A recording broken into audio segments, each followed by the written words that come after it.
Борелли увлеклась оптическими эффектами. Еще в 1934 году она представила миру пиджак с подкладными плечами. Это было ее ноу-хау, и ее изобретение стало визитной карточкой всего следующего десятилетия.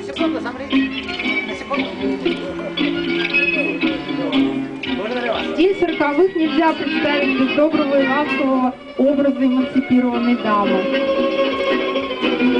Мало того, что женщины увлеклись вождением автомобиля, но и стали перенимать у мужчин вредные привычки. Носить модные шляпки, напоминающие мужские цилиндрики, правда, меньшего размера.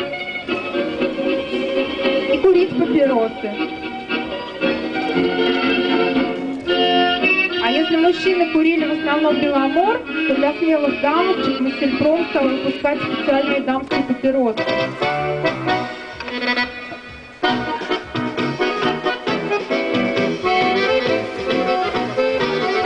А еще сразу после войны в Москве стали открываться дорогие рестораны.